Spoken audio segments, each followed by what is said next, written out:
Só, Karina, no projeto de esgoto a gente tem muito aluno e colegas que atuam na área como projetistas. E eu percebi, eu acho que todo mundo já deve ter percebido isso, que a maior dificuldade no projeto de esgoto, Karina, se dá em relação à concepção, ao traçado, ao direcionamento daqueles dejetos. O projeto de esgoto, ele tem algumas peculiaridades que a gente tem que ter atenção, porque isso pode encarecer a obra ou simplesmente trazer a lucratividade, trazer um projeto mais execuível, digamos assim, que traga melhor benefício para a construtora em relação à facilidade de execução, como para o cliente em relação à economia no bolso. Principalmente numa situação como essa, onde os materiais estão bem caros, inclusive qualquer curva, conexão dessa aí está custando 20, 25, a depender aí do diâmetro. Por esse motivo, o traçado e a concepção é a parte chave do projeto de esgoto. Então, o que é que eu preciso levar em consideração na hora de fazer o traçado? Olha só, essa pergunta é pesada, sabe por quê? Cada projeto tem uma arquitetura diferente. Apesar de que os banheiros têm todos os mesmos equipamentos, o desenho e a disposição dele pode mudar de acordo com a arquitetura. Então, eu tenho que ter algumas coisas bem claras na minha cabeça. Que eu, como projetista, tenho que procurar o caminho mais curto, mas também o mais eficiente.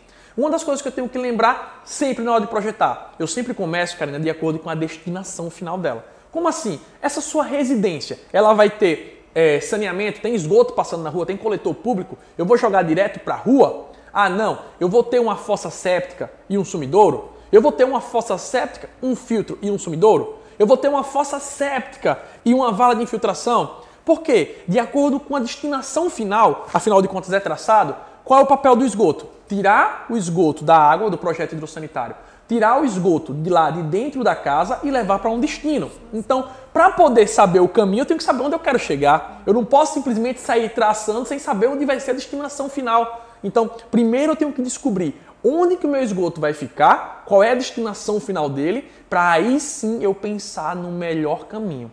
E aí eu pergunto para você, qual é o melhor caminho? O melhor caminho, a maioria das pessoas vai dizer, é o caminho mais próximo. Pega lá a reta, uma reta é sempre o caminho mais próximo entre dois pontos e, puf, vai ser o melhor caminho para o teu projeto. Gente, não é bem assim. O melhor caminho nem sempre quer dizer que é o caminho mais próximo, tá certo? Imagina só, eu estou indo, por exemplo, daqui para Cajueira, no meu interior, eu tenho um caminho que é 70 km, tá certo? Bem pertinho, só que tá todo esburacado, tá cheio de problema. Será que eu vou demorar mais tempo para chegar ali? E no outro caminho que é um pouco mais longo, o trânsito é melhor, o fluxo é maior. Então, nem sempre o caminho mais perto ele vai ser o mais vantajoso para mim. Um exemplo disso é isso aqui, ó. Eu botei aqui um exemplo bem prático. Não considero desenho, tá, pessoal? Isso aqui foi um rabisco que eu fiz para explicar para vocês rapidinho. Ó, aqui está um banheiro. Ó, aqui está uma escala totalmente desordenada, pequenininha, só para mostrar aqui o caminho final. E aí eu quero mostrar para vocês o seguinte, ó. Aqui eu tenho um ralo seco, diâmetro de 40 milímetros. Aqui eu tenho a caixa sifonada, o meu lavatório e ele jogando aqui, ó, para o meu tubo de esgoto do meu vaso sanitário, que é o tubo de 100 milímetros. Então, esse aqui basicamente é o caminho que eu vou ter dentro do meu banheiro. Pode mudar, eu posso colocar o ralo seco aqui, posso botar a caixa sifonada aqui. Eu vou escolher o melhor caminho trazendo maior economia. Você percebe que aqui está bem econômico, tá certo? Está atendendo. Só que quando eu venho passar para a residência, veja só, eu peguei os dois banheiros, tracei uma reta direto para a minha fossa. Aqui considerando só fossa séptica e sumidouro. Veja a situação 2 primeiro. A situação 2, eu peguei aqui os dois banheiros, joguei direto aqui para uma caixa de inspeção e depois fui para a fossa. Esse aqui, com certeza, vai trazer mais economia de quê? Tubulação, menor distância. Concorda comigo? Porém, se eu tiver uma manutenção, se tiver um problema nesse tubo, eu vou ter que precisar, talvez, quebrar aqui, ó, a minha sala, o piso da casa inteira. Poxa, Felipe, mas isso é besteira? É besteira. O seu porcelanato, 1 metro quadrado, ele pode ter custado aí R$120 o metro quadrado. Acrescentando a argamassa e a mão de obra, tu pode gastar em torno de R$200 por metro quadrado e, de repente, ter que perder toda a sua sala para poder fazer uma manutenção no esgoto, cara. Imagina só o prejuízo. Sem contar que possivelmente daqui a 5 anos você não ache mais do mesmo porcelanato. E eu vou ter que trocar o da casa inteira. E uma casa de 100 metros quadrados a R$200 vai me dar um prejuízo de quanto? Ó, R$20 mil, cara.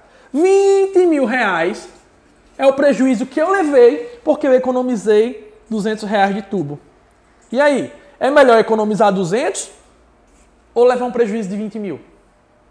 Deu para entender a lógica aqui? Na boa concepção, eu tenho que sair livrando as coisas. Ó, a primeira coisa que eu faço, se eu puder, tá? Porque depende da arquitetura, é tirar o projeto da casa. Porque se eu precisar fazer manutenção, eu quebro no beco. Geralmente o material do beco não vai ser um porcelanato do mais caro, às vezes é só barro, às vezes está só o cimentado. Tá? Então aqui facilita demais a minha manutenção. Eu gasto uma caixa, duas a mais, gasto alguns metros a mais de tubo, mas no final eu tenho uma maior praticidade para a manutenção. Eu tenho um melhor projeto, tá certo? E cara, eu vou dizer para vocês, vou afirmar, é muito comum ver isso aqui no mercado por dois motivos. Primeiro, pelo cliente não contratar um profissional habilitado para fazer o projeto. Segundo, por contratar projetistas que não têm a vivência e experiência para entender que na obra isso aqui pode dar errado. Acredite se quiser, isso aqui é um erro muito comum. Eu já peguei laudos para fazer desse tipo de edificação. Eu já fiz reforma de edificações desse jeito, onde eu poderia passar para fora, mas o cara quis economizar passando pela sala. E aí o resultado do piso foi muito maior. Faz sentido? Vocês concordam comigo? Então, primeira coisa que eu vou ter que fazer, pessoal, antes de definir esse traçado, perceba o seguinte: o traçado do meu banheiro é basicamente o mesmo. O que vai definir como eu vou chegar nele é a destinação final. Então, primeira coisa que eu vou ter que fazer é o quê? Saber onde vai ficar a minha destinação? É fossa? É vala? É filtro? É rede de coletora? Então, quando eu sei aonde eu quero chegar, eu descubro o melhor caminho para seguir.